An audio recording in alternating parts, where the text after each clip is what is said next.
Trinity test had been executed in New Mexico, the people from Trinity had arrived in the Marianas, and they had with them at that particular time colored photographs of the Trinity explosion.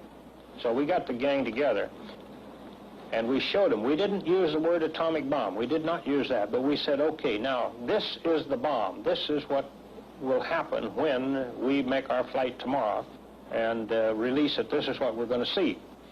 So with this preliminary indoctrination, we got into the airplane and took off.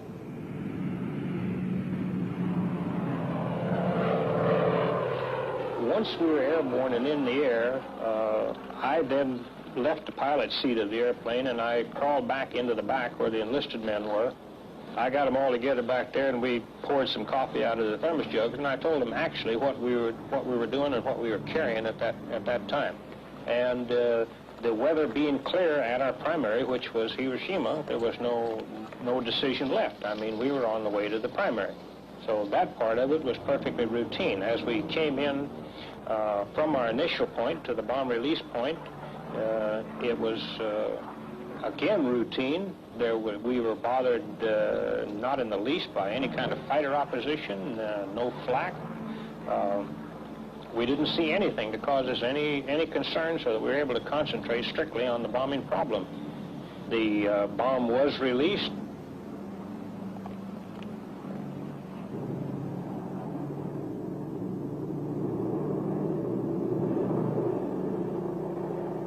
We executed our turn away as we had been directed. The bomb blast hit us. It hit us in two different shock waves, the first being the stronger.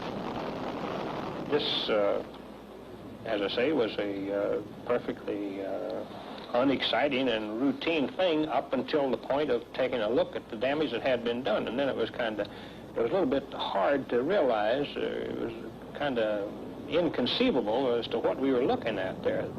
We passed comments back and forth in the airplane. We took pictures. And by the time we had done that, I became concerned that we better quit being sightseers and get out of there. And we were gone and off of the coast in a matter of about 20 minutes from the time that the bomb was released.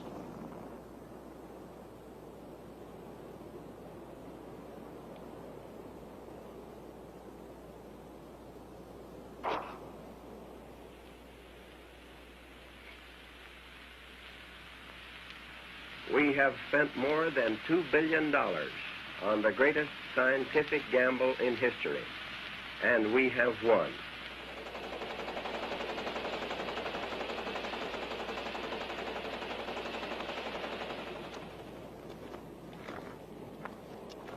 The Navy Department says that it's too early yet to tell what effect the atomic bomb will have on Japanese morale, and that we may have to destroy 4 or 5 cities before they actually believe we have such a bomb.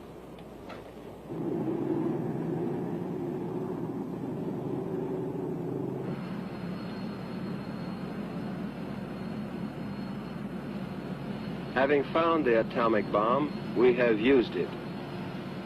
We shall continue to use it until we completely destroy Japan's power to make war. Only a Japanese surrender will stop us. It is an awful responsibility which has come to us. We thank God that it has come to us instead of to our enemies. And we pray that He may guide us to use it in His ways and for His purposes.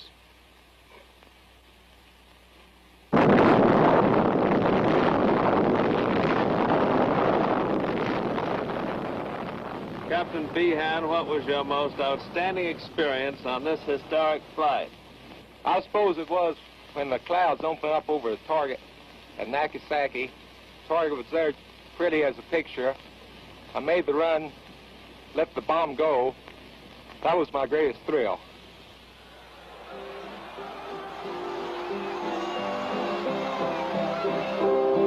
There was no atheist in a foxhole, and men who never prayed before lifted tired and bloodshot eyes to heaven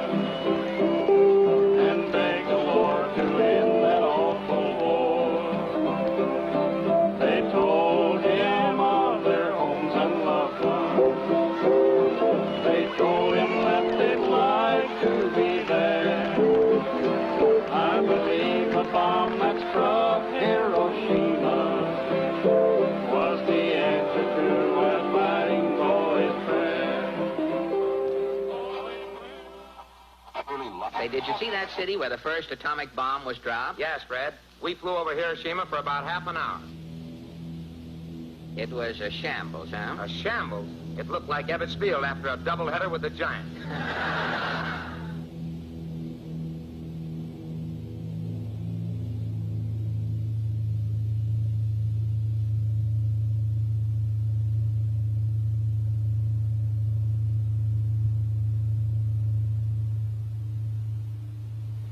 The group had been told to select some targets in Japan that had not been bombed. In other words, they wanted virgin targets. And the reason behind it, even though not given to the group at that time, the reason behind it was that they wanted to be able to make bomb blast studies or bomb damage studies on virgin targets once the bombs were used.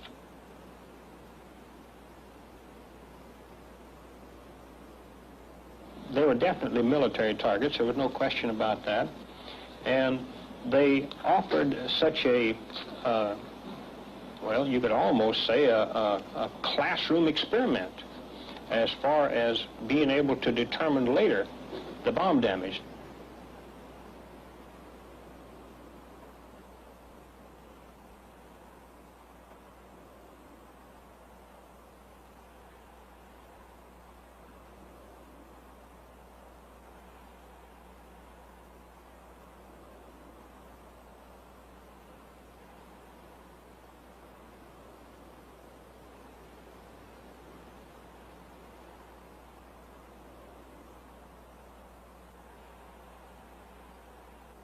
I have been subjected many times to criticism.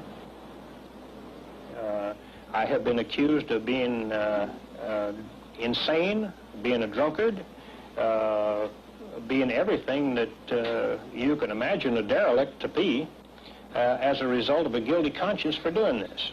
And as I say, no one's ever come to my defense in that regard. I look at it this way, that my part in this thing may well have been something that later or now that the U.S. government might be looking at somewhat with a guilt complex. And the feeling could be that the less said about it by the United States government, the better.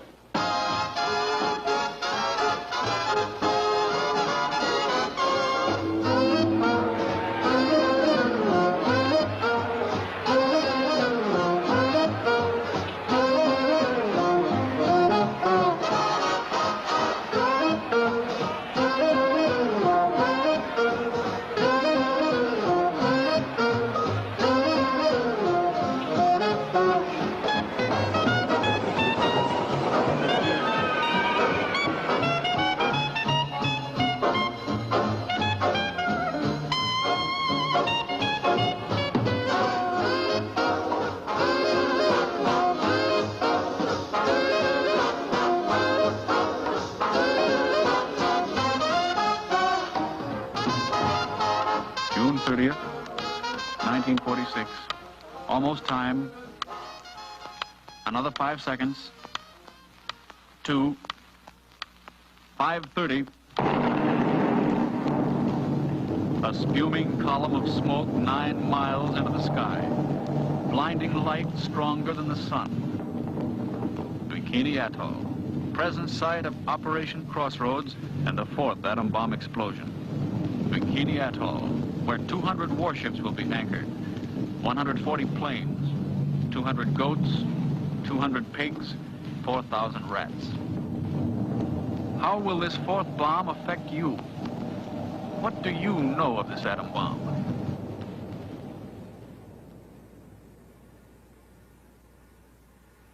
The bomb will not start a chain reaction in the water, converting it all to gas and letting all the ships on all the oceans drop down to the bottom. It will not blow out the bottom of the sea and let all the water run down the hole. It will not destroy gravity. I am not an atomic playboy, as one of my critics labeled me, exploding these bombs to satisfy my personal whim.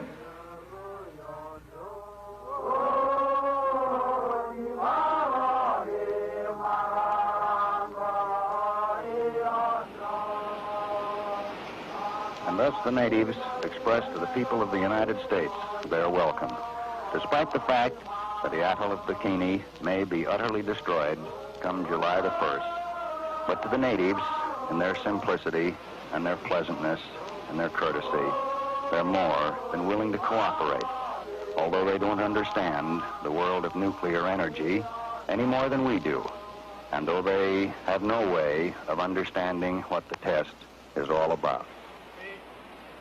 Scene 26, take 2. Hi, Commodore. Go ahead, James. Tell them that the Commodores explained the atomic bomb to you. Orna cholong na inin, pokotang korragajur, everyone kajar balingan, tukot one man wakal. All right now, James, will you tell them that the United States government now wants to turn this great destructive force into something good for mankind, and that this experiments here at Bikini are the first step in that direction? American military government, as I would in Kajarbal, Kajuran Pokanga, Mugodangan, Menoyaman, Emijoricino, Ibigini. Now they have heard of our plan for their evacuation. Will you ask King Judah to get up and tell us now what his people think and if they're willing to go? Yago Kumar Rongo in a Karawire Ganam, Magazine, Poetuda, Ponchuda in Kajin Army Ranam, who were in Ireland. Wamilan, Yijilaman Rongo. Amman, Menodem Regilo Benani. Everything good, and they're willing to go, and everything in God's hands. Well, you tell them in King Judah that everything being in God's hands, it cannot be other than good. American officials discussed plans with the Bikini natives for the evacuation of the atoll. The islanders are a nomadic group and are well pleased that the Yanks are going to add a little variety to their lives. And here, by the way, you hear them singing their Marshallese version of You Are My Sunshine.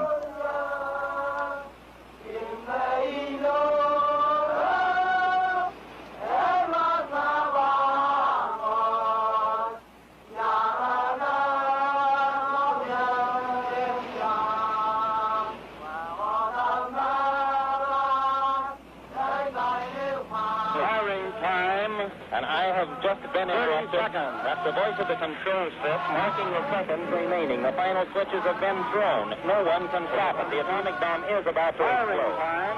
How it will sound, 20 seconds. We do not know how it's going to sound, but 42,000 men here are watching. All of the observers... 10 seconds. All of the observer ships are in position in the open sea. We're about 10 miles away. I can see the target. 4, 3, 2, 1...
In the background was the growing struggle between two great powers to shape the post-war world.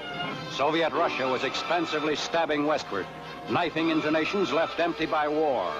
On orders from the Kremlin, Russia had launched one of history's most drastic political, moral, and economic wars, a Cold War. The United States was obliged to help Europe safeguard its traditional freedoms and the independence of its nations. Gone was the spirit of wartime unity that reached its peak on that historic afternoon in April '45 at the Elbe River in Germany. Here, two worlds actually met, but this coalition was to be torn asunder. Already an iron curtain had dropped around Poland, Hungary, Yugoslavia, Bulgaria. Ah, but this is Europe, you say. But let's see what can happen elsewhere in, say, the small town of Mosinee, Wisconsin. Peaceful, isn't it? But the red truncheon falls and the chief of police is hustled off to jail. Next, public utilities are seized by fifth colonists. Watch carefully what happens to an editor who operates under a free press. He goes to jail, too, and his newspaper is confiscated. Exit freedom of thought. Yes, this is life under the Soviet form of government. The little town of Mosinee made this experiment for 24 hours, a public service to all America. It can't happen here? Well, this is what it looks like if it should.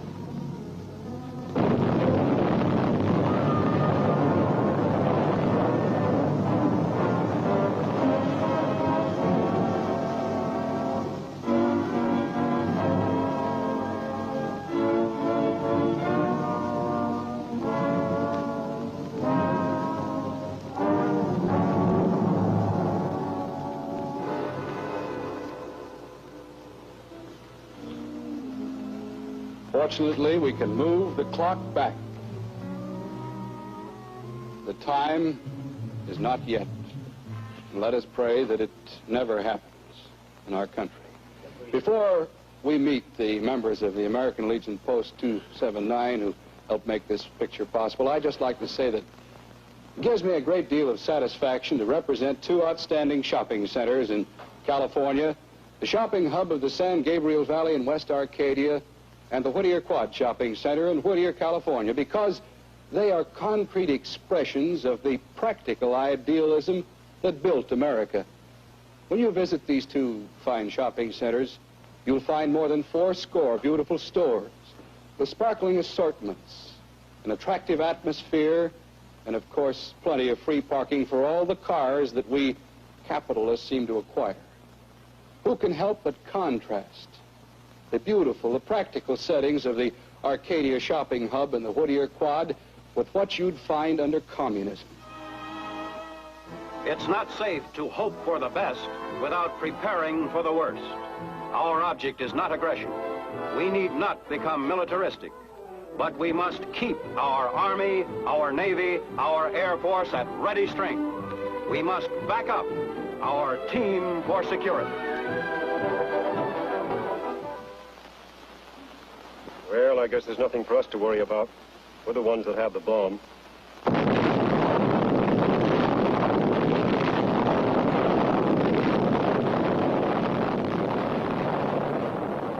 The atom bomb explodes again in the headlines of the world. In Washington, the chairman of the Joint Congressional Committee on Atomic Energy, Senator Brian McMahon, gives his reaction to Russia's possession of the bomb. This is no time for hysteria. This is no time for panic. This is a time for a calm reflection on the political and military implications of this transcendent event.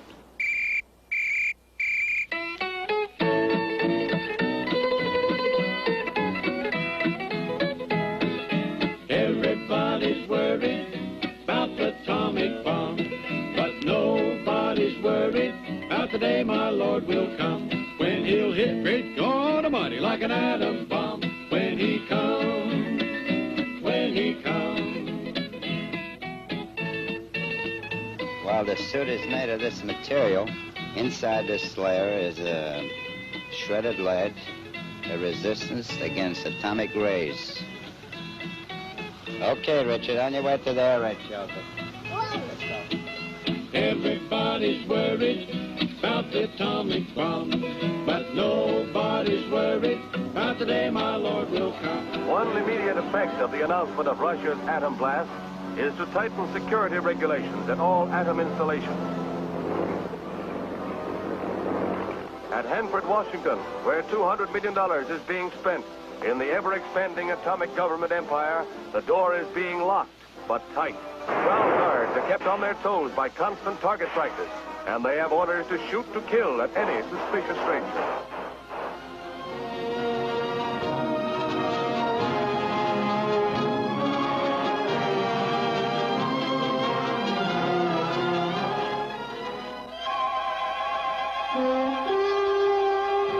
Highly trained and well-equipped North Korean army swarmed across the 38th parallel to attack unprepared South Korean defenders. Caught off guard, they were all but overwhelmed until the United Nations took its historic vote to intervene.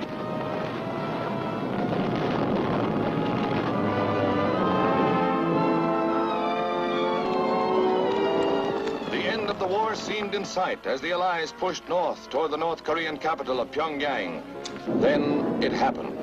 The Chinese Red armies, numbering hundreds of thousands, swarmed over the frontier against thinly held United Nations positions. Confronted by overwhelming numbers, UN armies were forced into inevitable retreat, while men wondered whether Red China would touch off World War III. Would the atom bomb be the answer to the Chinese hordes? President Truman said that it was under consideration. If the United Nations yields to the forces of aggression, no nation will be safe or secure. If aggression is successful in Korea, we can expect it to spread throughout Asia and Europe and to this hemisphere. We are fighting in Korea for our own national security and survival.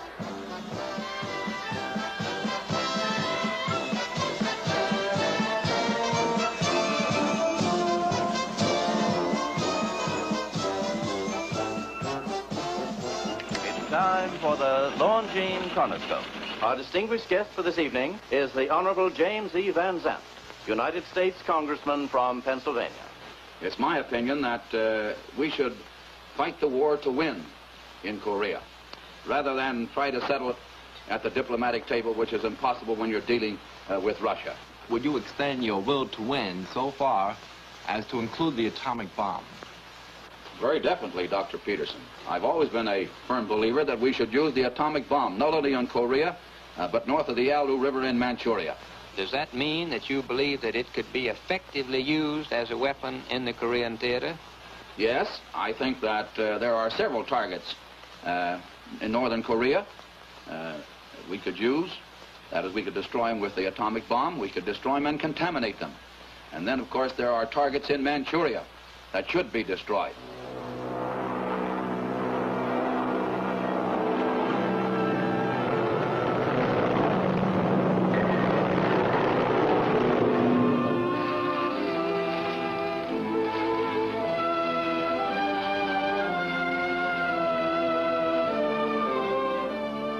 This is the destructive power we pray God we will never be called upon to hurl at any nation. But should it become necessary, let us not hesitate because it is foreign to our nature to use the power which has been given us. I propose the President of the United States advise the commander of the North Korean troops to withdraw his forces beyond the 38th parallel within 1 week, or use that week to evacuate civilians from a specified list of North Korean cities that will be subjected to atomic attack by the United States Air Force. There will soon be an end to this cold and wicked war when those hard-headed communists get what they're looking for. Only one thing that will stop them, and their atrocious fun.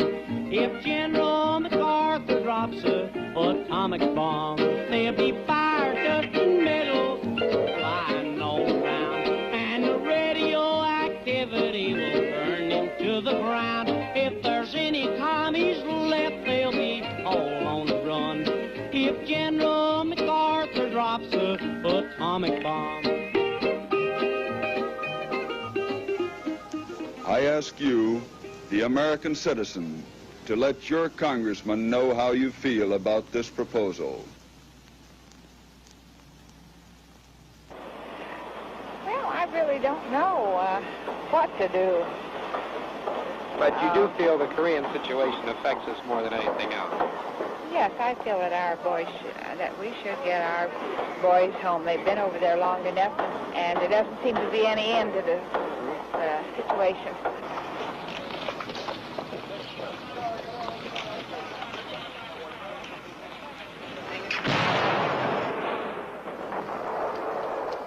Listen to what my mom said about how bad things are back home.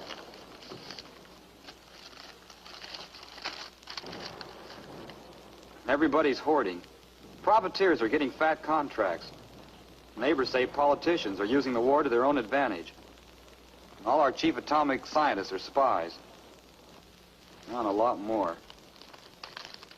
Now, just take it with a grain of salt. Let me tell you how the commies plant propaganda back home. Some time ago, Mac, Johnny, and I managed to get our last leave together in a big city.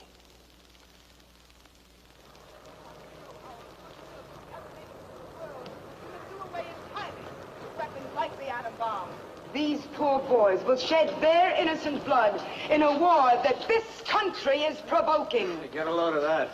Asiatic people all want the peaceful establishment of native regimes without the interference of United States troops. Communists don't want war. War would be world suicide.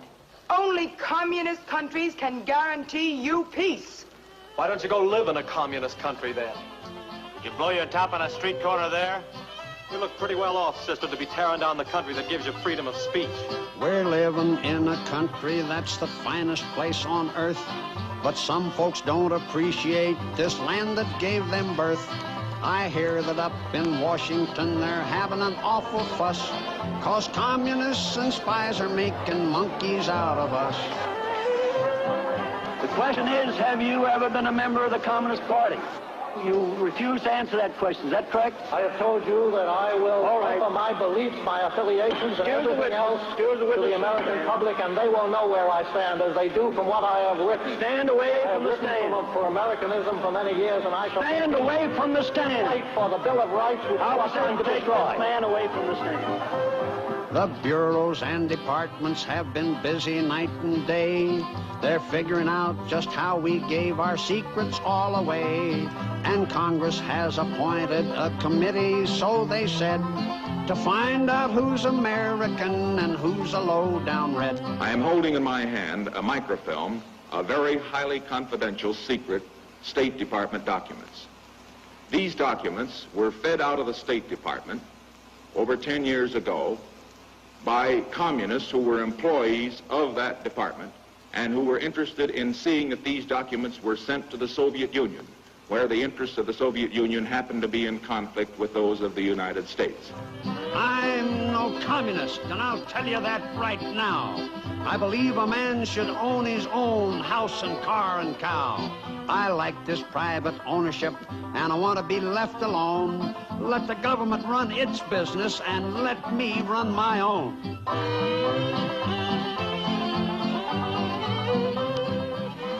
Our education is proceeding apace as to how Russia operates and how they got the atom bomb. Not by independent research, but from America, from traitors within our own ranks.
Special broadcast on the scene of Sing Sing prison, where the Rosenbergs have just been executed.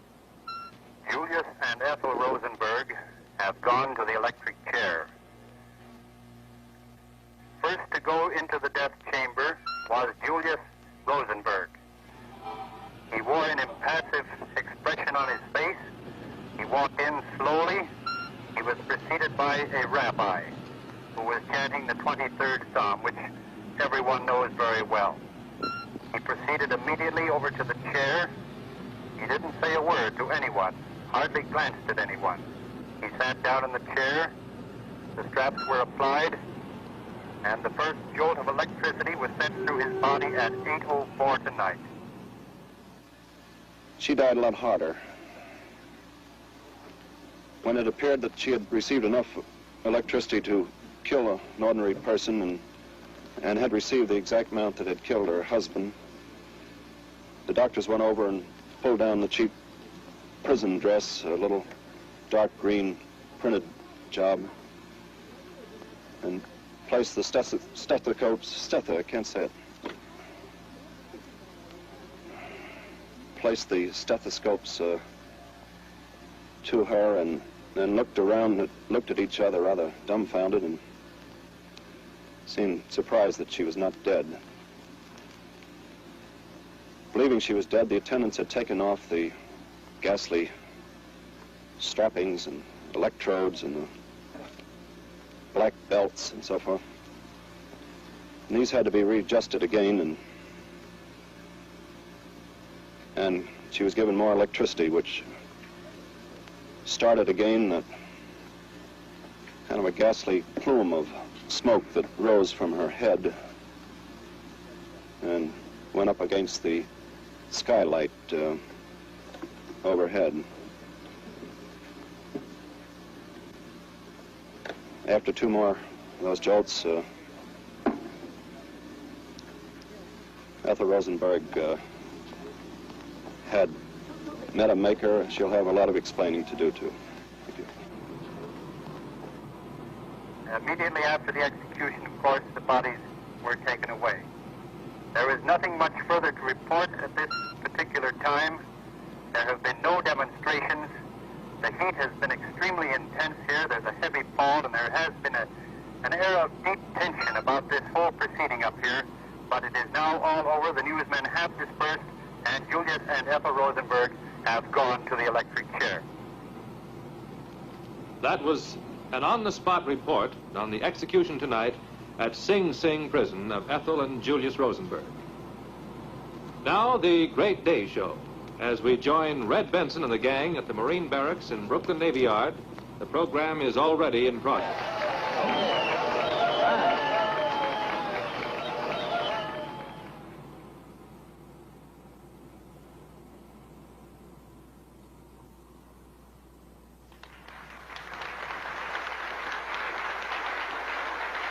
The question before us is this: should the hydrogen bomb be built? All the world knows we Americans are constructive, not destructive. However distasteful this may be to us, there is no choice in the matter. Let us build the bomb. It is my decided opinion that the United States of America should immediately begin the construction of the H-bomb. I feel we must make the H-bomb. It is my personal opinion that we should manufacture and produce the H-bomb in quantity. The Russians will try it anyhow. And should they learn the secret of its manufacture before we do, the life and security of all freedom-loving people will be in danger. I would like to add, however, that the United States of America should not necessarily use this bomb, but rather look upon it as a peaceful guardian and protector of the basic American doctrines of liberty and democracy against the obstacles of red fascism's materialistic and atheistic philosophy. If the communist bloc does attack, our radar sites and observers will sound the alert. Giant bombers will take to the air. Jet fighters will scream aloft. Fighters will account for some of the enemy, but some will get through to your home.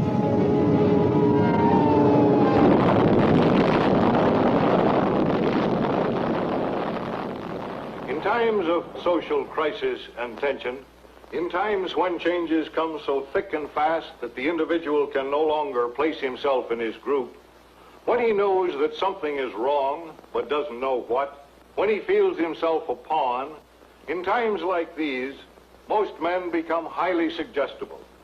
They listen eagerly for any voice which sounds authoritative. They listen eagerly for anyone who can tell them what is wrong and what to do to right it, who can diagnose their trouble and prescribe a cure. Eisenhower, man of the hour. Eisenhower, man of the hour.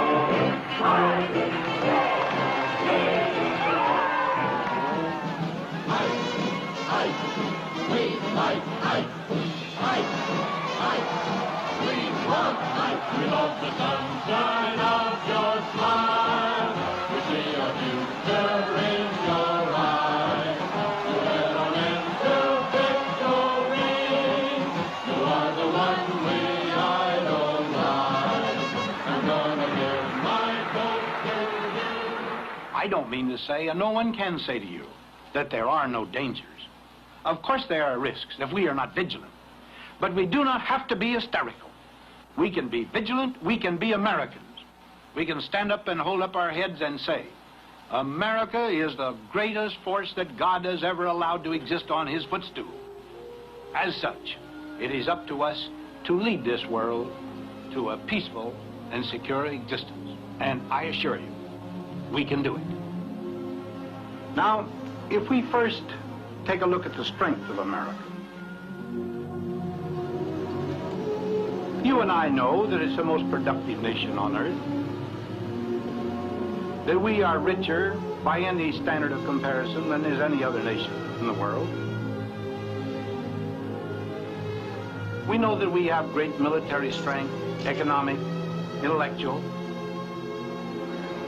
But all in all, this total strength of America is one of those things we call, and the world calls, unbelievable.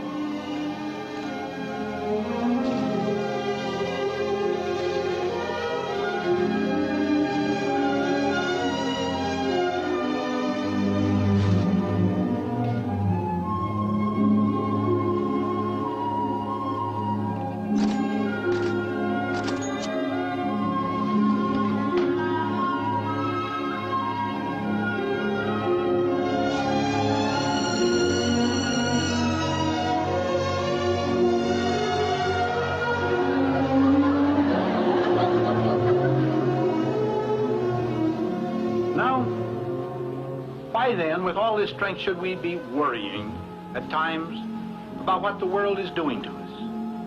Actually, we see threats coming from all angles, internal and external, and we wonder what's going to happen to us individually and as a nation. Now, perhaps I can illustrate some of the reasons for this concern of today.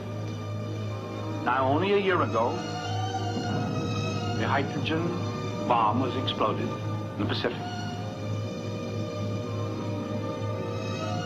Last month, another series of these was undertaken.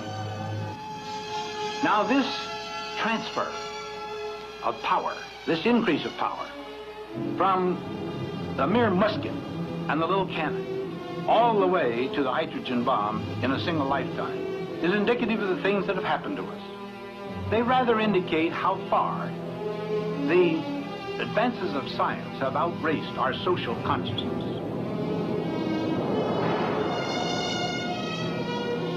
How much more we have developed scientifically than we are capable of handling emotionally and intellectually. So that is one of the reasons that we have this great concern, of which the hydrogen bomb is merely a dramatic symbol.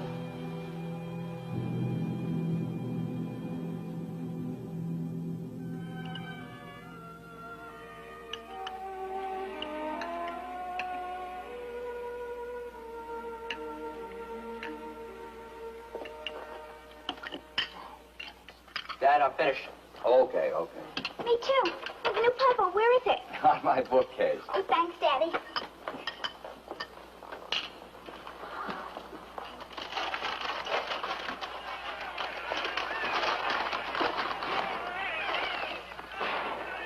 Kenny, let's have some news. It's about that time. Come on, Dad. You can watch that show some other time. Okay. Thanks. Anyone of intelligence and information is hoping and praying that we won't have a third world war, because in this age of the atomic weapon, a third world war would be a catastrophe for all mankind. And then finally, and this is quite significant, about 60% of the American people revealed in a study which we made through the University of Michigan a year ago that they believed that the military could stop the atomic bombs from falling upon the United States. Well, I'm sorry to have to tell you that the military will tell you that as of today, they cannot stop a successful Russian attack. That can be corroborated rather dramatically, and we didn't plan it this way, Governor, but the floor manager has just handed me a bulletin saying that the Russians have just exploded a hydrogen bomb.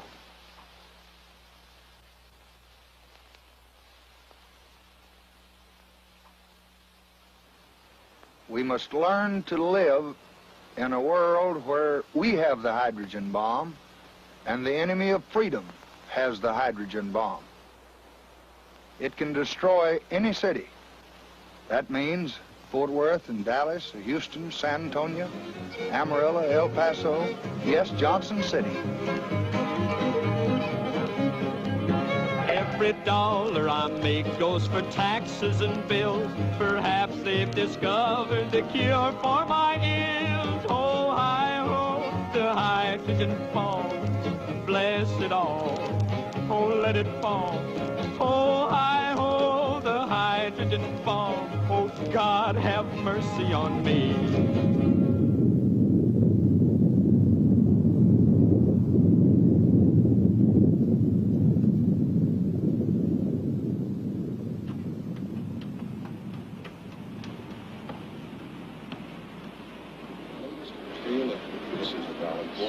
The problem this time is especially acute because this entire area of the Pacific is subject to radiological fallout. And this area is inhabited by some 20,000 people.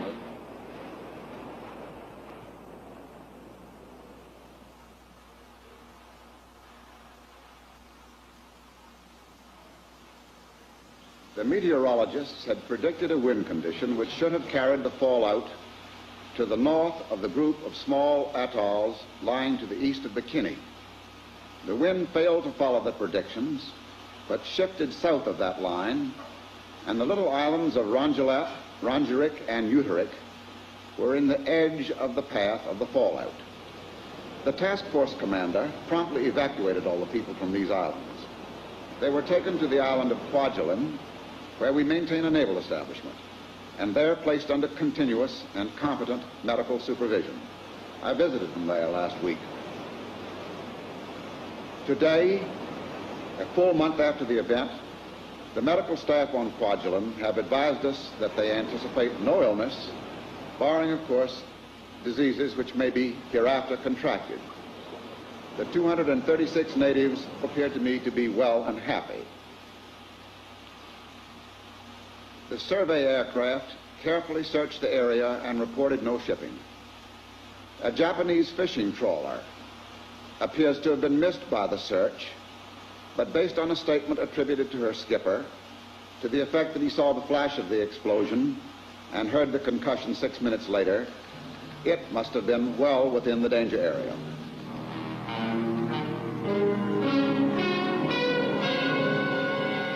At the time of the explosion, the tuna ship had been sailing far outside the designated safe area of a 75-mile radius. 3 hours after the H-bomb had been detonated, a downpour of radioactive ash descended on the Fortunate Dragon and its crew of 23. None of them knew the nature of the deadly snow.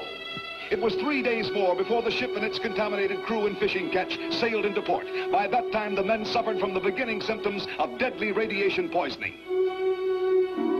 By the time their illnesses had been properly diagnosed, the hot fish brought back in their holes had been sold into markets all over Japan. A panic ensued. Midnight burials of recent catches in the vicinity of the H-bomb explosion took place all over Japan. The bottom had dropped out of the fish market, and the Japanese people chose to do without the staple food for a long time after the tragic affair. Another byproduct of the stupendous mid-Pacific blast unfolds in San Francisco, where tuna fish, supposedly made radioactive during the tests, are scrutinized by federal agents armed with Geiger counters for signs of contamination. Hot tea, anyone? That's not an invitation. It's a problem brewed for the Coast Guard and Customs by the arrival in Brooklyn of a cargo of Japanese tea slightly radioactive. Final conclusion, the tea's radioactivity is within safety limits, not too hot to handle.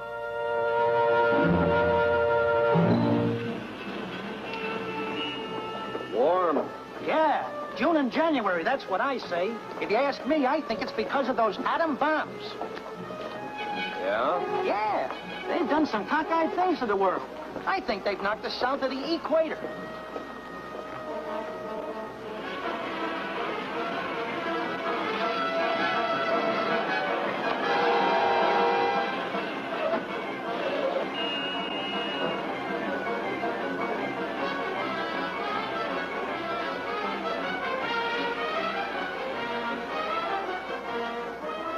Like I keep saying, well, everybody's so uncertain about everything.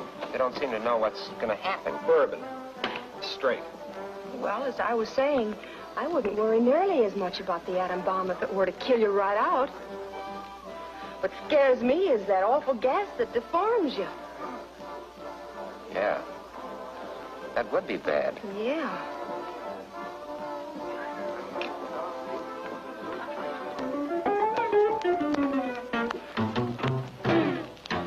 It's a drink that you don't pour. Now when you take one sip, you won't need any more. It's small as a beetle, or big as a whale. Boom, atomic cocktail.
Corporal, could you give me your name and hometown address? My name is Corporal George Molan, and I'm from Elmhurst, Illinois. I'm Tech Sergeant George Portell from Dorchester, Massachusetts. Jerry Snyder from Cheyenne, Wyoming. Sergeant Weaver. Where are you from, Sergeant Weaver? Columbus, Georgia. Where are you from, Rogers? Portland, Oregon. Where are you from? New York City. Louisville, Kentucky. Liberal, Kansas. Jefferson City, Missouri. St. Paul, Minnesota. Fort Worth, Arizona. Keene, Kansas. Leesburg, New Jersey. Gentlemen, I want to welcome you to Camp Desert Rock. This will be your last briefing before you go out to the forward area and take part in an atomic detonation. The tactical situation behind Troop Test Smoky is this. The mythical enemy, which has landed on the coast of California, has made a deep penetration close to supply, special weapons storage, and missile launching installations in the vicinity of Las Vegas and Hoover Dam. The tactical commander decided at this point to use an atomic weapon in his assault on the enemy. The mission of these men is to move as quickly as possible into the blasted area and exploit the breach in the enemy lines. You are here to participate in an atomic maneuver. This is not a haphazard maneuver. Careful planning for it started months back. Watched from a safe distance, this explosion is one of the most beautiful sights ever seen by man. You're probably saying, so it's beautiful. What makes it so dangerous? Basically, there are only three things to think about. Blast, heat, and radiation.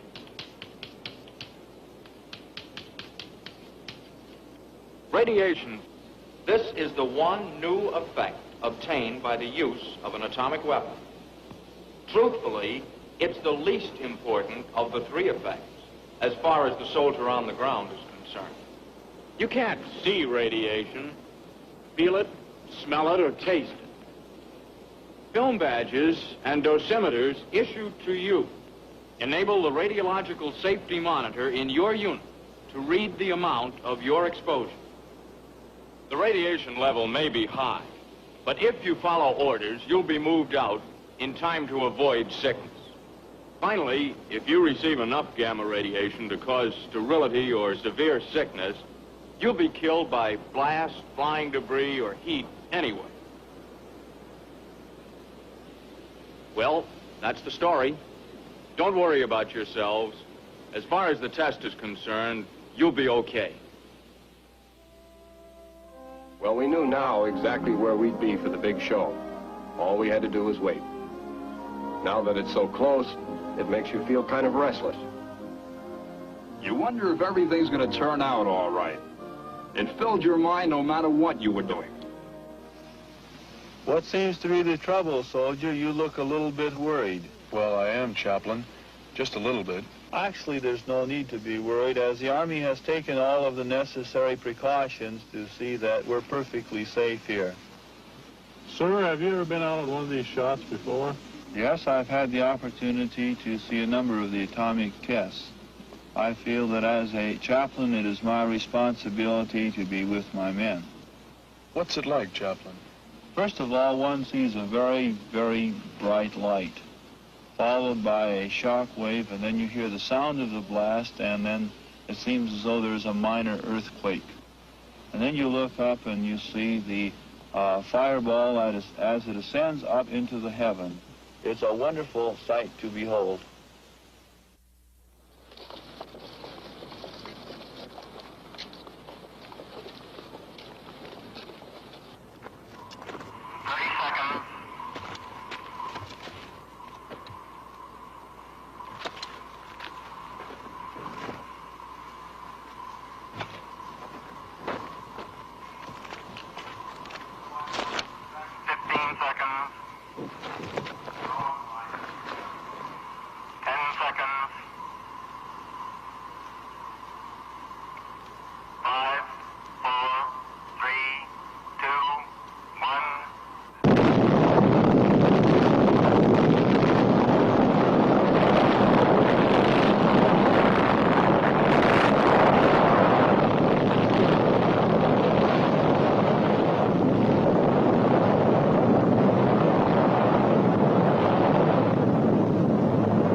Shock passes in a matter of seconds, and the heat and blast effects you can see and feel.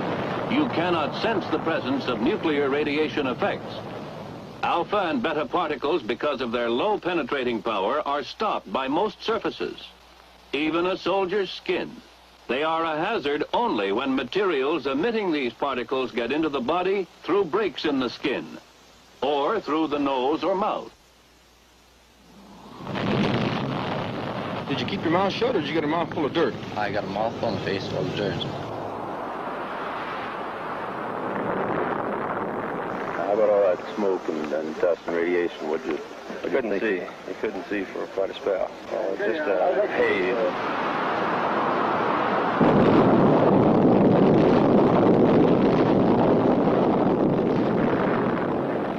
Very young, did you wear any type of protective clothing, or just what did you wear? No, just regular GI white clothes. We see pinned on your lapels here this white badge. Can you tell me what that is? That's a film badge to detect the amount of radiation you've received in the area. And they can tell from that if you received a lethal dose. That's right. That's right, they can.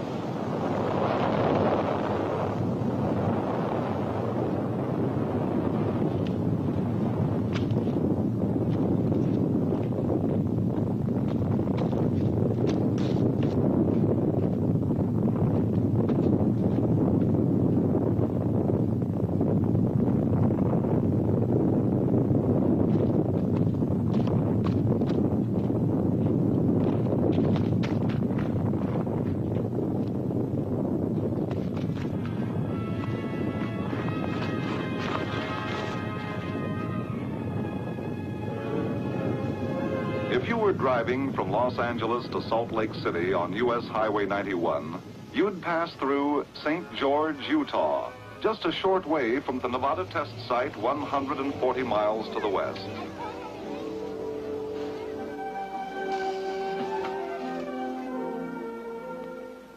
Ladies and gentlemen, we interrupt this program to bring you important news. Word has just been received from the Atomic Energy Commission that due to a change in wind direction, the residue from this morning's atomic detonation is drifting in the direction of St. George. It is suggested that everyone remain indoors for 1 hour or until further notice. There is no danger. This is simply routine Atomic Energy Commission safety procedure. Parents need not be alarmed about children at school. No recesses outdoors will be permitted. And as the people at St. George took cover, it was natural that some of them had questions about atomic tests.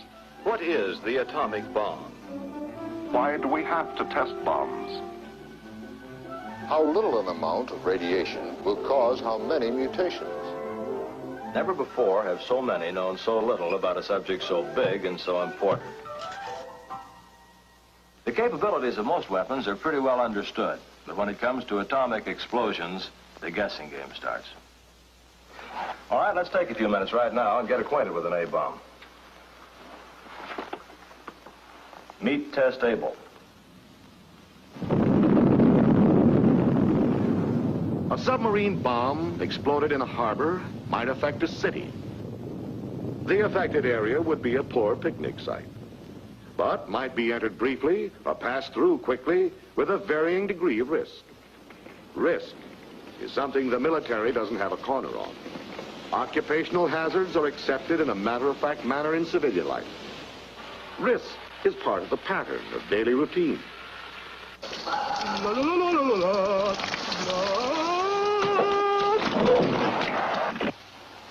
Some of the falsehoods circulated about radiation effects are trivial, but upsetting.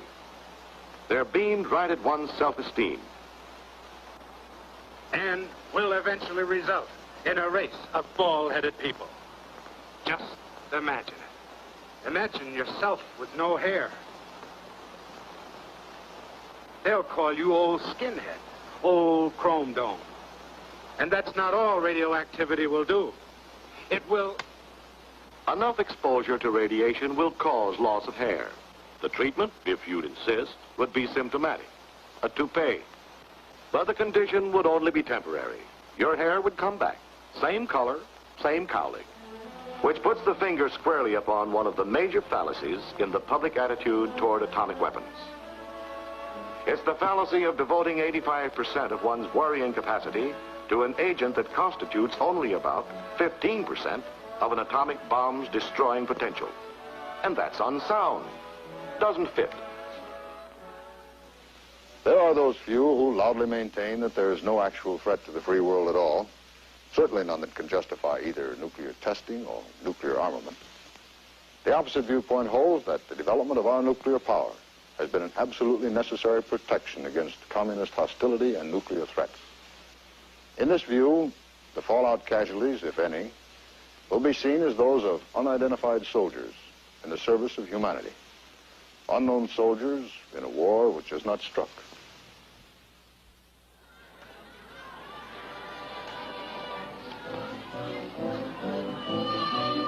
We're going to be talking about nuclear energy and the kinds of things that could happen with an atomic emergency.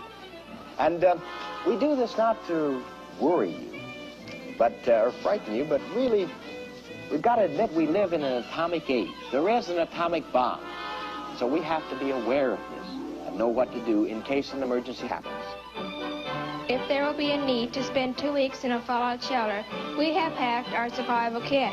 For the food supply, pack a variety of fruits, soups, evaporated milk, vegetables, napkins.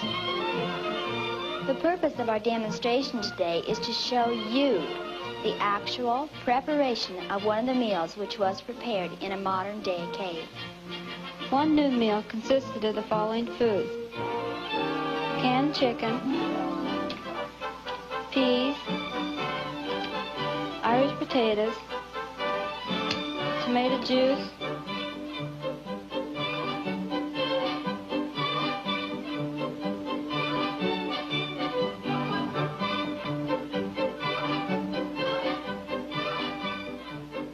My poster's on the defenses against fallout.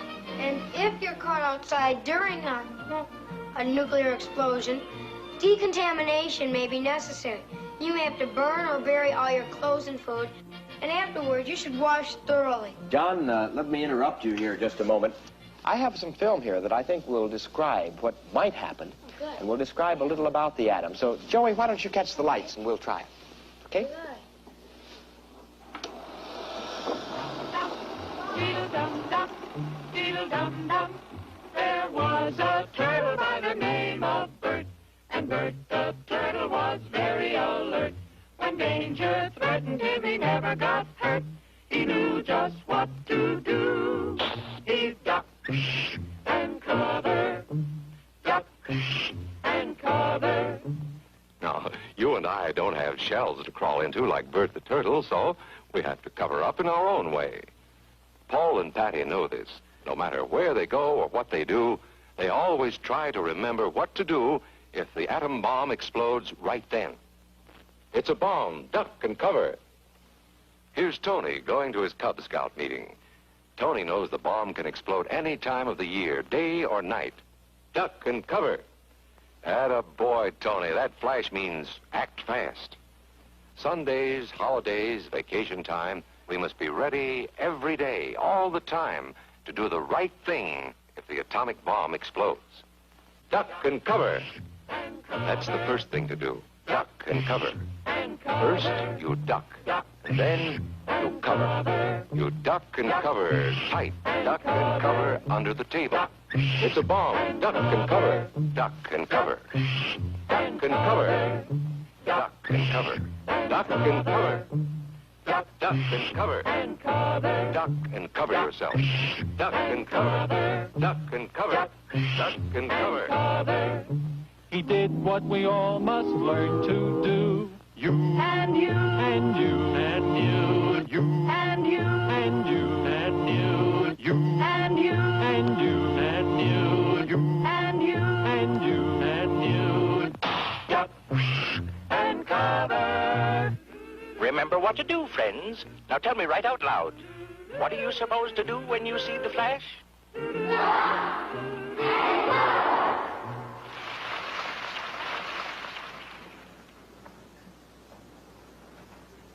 Question.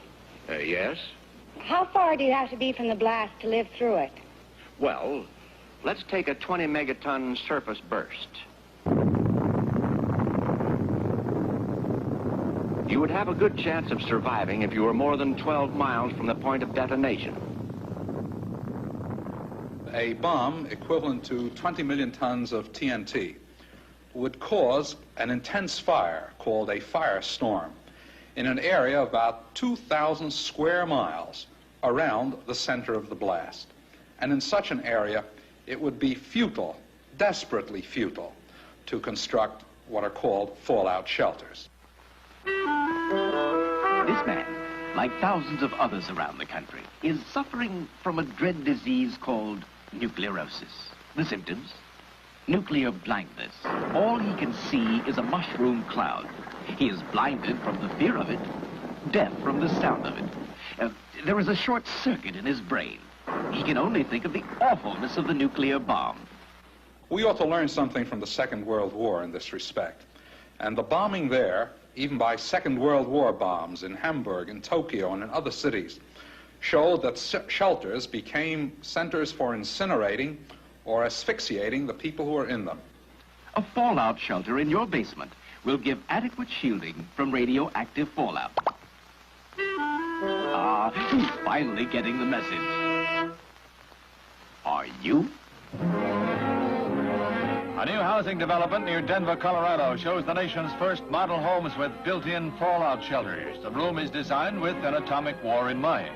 But behind each 8-inch thick reinforced concrete wall, it may prove to be just what the harried housewife is looking for when life with the kids gets too hectic.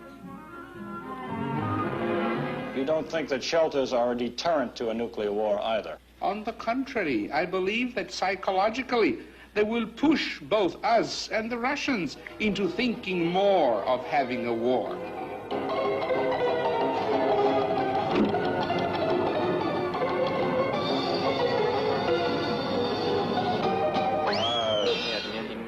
There are some instances where you may be ahead of us. For example, in the development of the thrust of your rockets for the investigation of outer space. There may be some instances, for example, color television, where we're ahead of you. But in order for both of us to benefit, you never complete anything.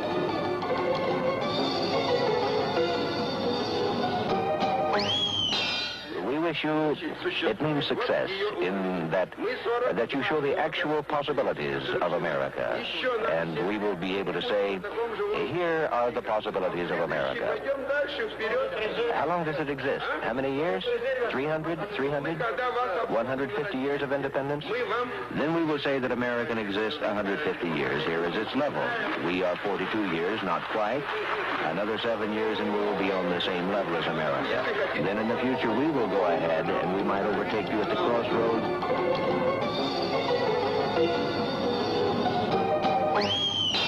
This increase in communication will teach us some things, and it will teach you some things too.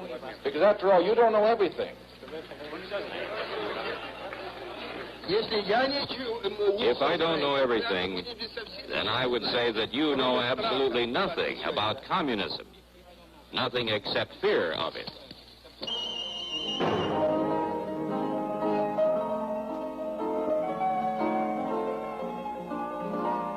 Let's say you got your family in your shelter.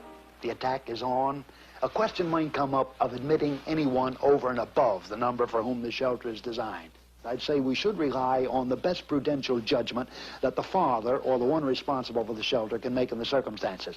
But I say let him think twice before he admits the needy stranger, if admitting the needy stranger is going to cut down the chances of survival of the group that's already there. And then that final point. Can a man have protective devices in order to protect his family once they are in the shelter from, let's say, strangers that try to use a crowbar to get in? I'd say, from what I have been talking about, the matter of self-defense, it would be wise for a man to at least weigh the possibility of putting some protective devices in his shelter together with the other elements of his survival kit.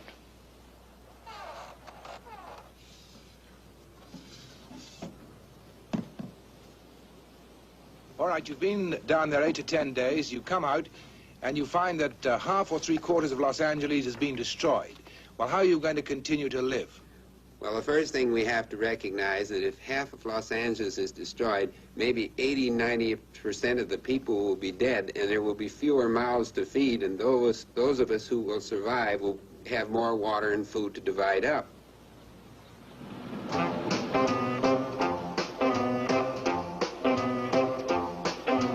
Last night I was dreamed about the H-bomb. Well, the bomber went off and I was caught. I was the only man on the ground. There was 13 women and only one man in town. 13 women and only one man in town. And as funny as it may be, the one and only man in town is me. With 13 women and me, the only man around.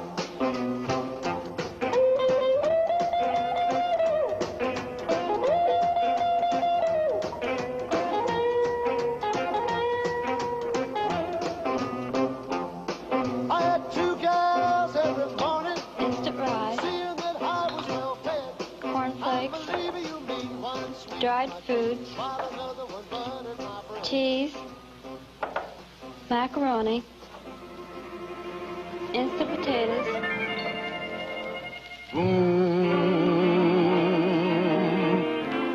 Something exploded down inside and rushed tears up in my eyes.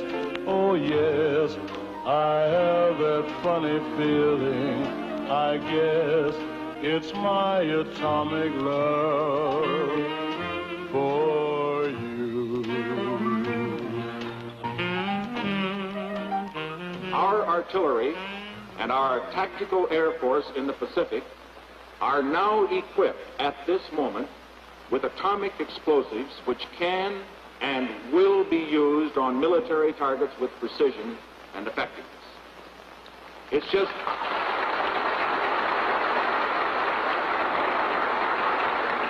On the steps of the nation's capital, the bell announcing the opening of Mental Health Week is rung by Vice President Nixon and Senator Smathers of Florida. Characterizing mental health as the nation's #1 problem, the Vice President says that the ringing of the bell throughout the nation will be a reminder of suffering Americans.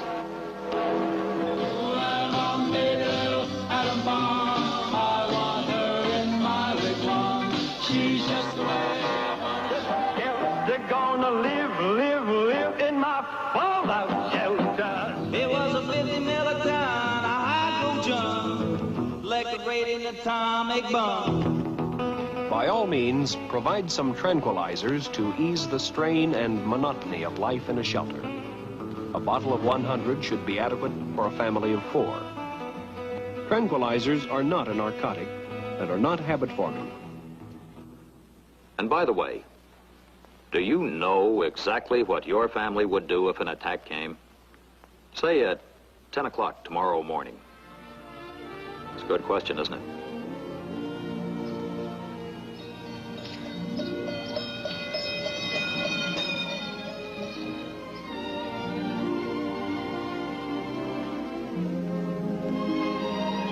As they were meant to, dearest. George. I drink this toast to my bride-to-be. Darling. Darling, and I toast the most wonderful man in all the world. Why, Lucy, your eyes are filled with tears. My heart is filled with gladness. Oh, look, the orchestra's getting ready. Dance with me, George.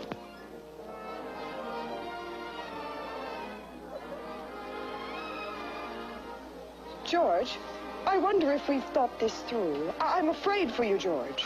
Oh, nonsense, my silly imp. Yes, George, afraid. My fiancé, Luther Marshall... We interrupt our normal program in the interest of security and civil defense measures as requested by the United States government. Attention, attention. This is an official civil defense warning. This is not a test. The United States is under nuclear attack. Take cover immediately in your area fallout shelter. Repeat, the United States is under nuclear attack.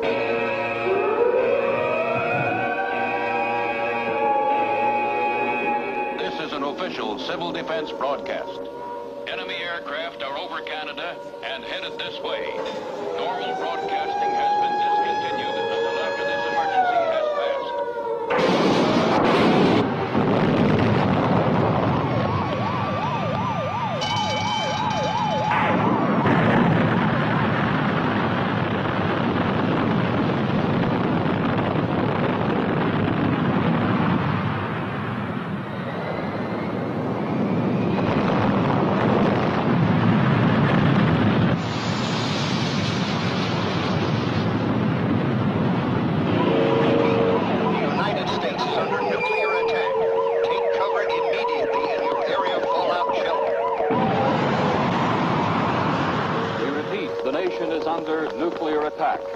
This is an extreme emergency. You are urged to remain calm.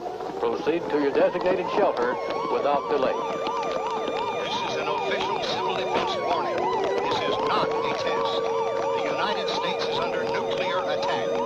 Take cover immediately in your area fallout shelter. Repeat, the United States is under nuclear attack. Take cover immediately in your area fallout shelter.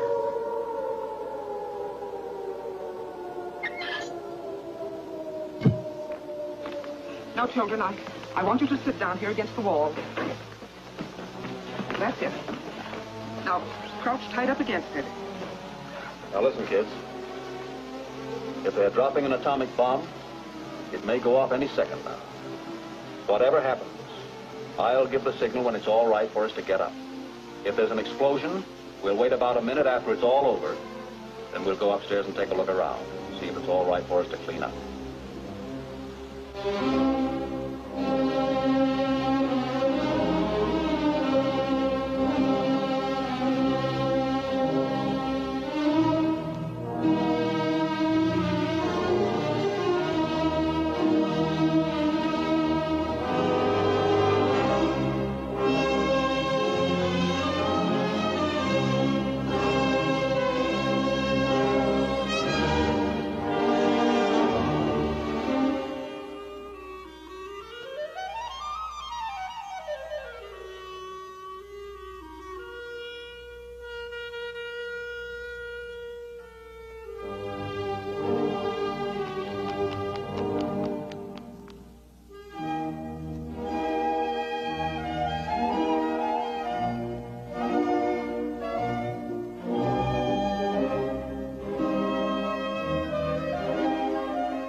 Children, you better clear up the broken glass and all this debris.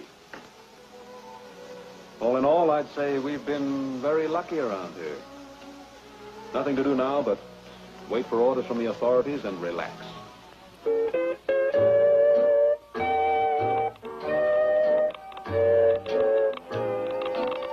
The sun goes down and leaves me sad and blue. The Iron Curtain falls on this cold war with you. Though you won't speak and I won't speak, that's true.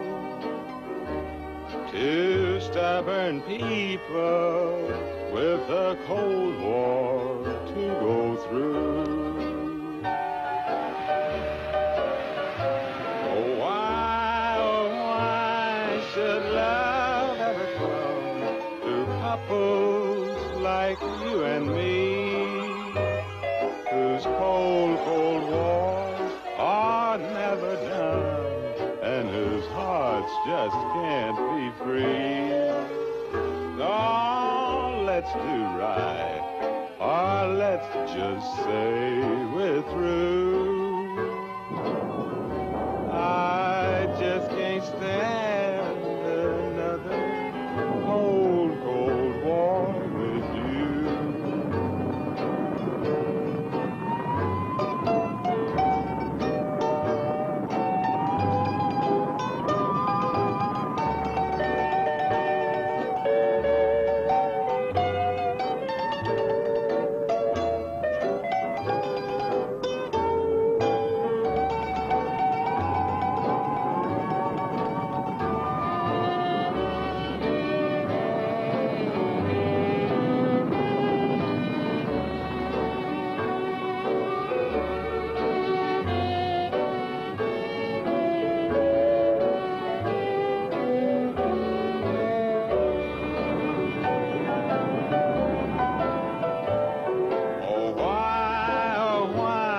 Should love ever come to couples like you and me, whose cold, cold wars are never done, and whose hearts just can't be free?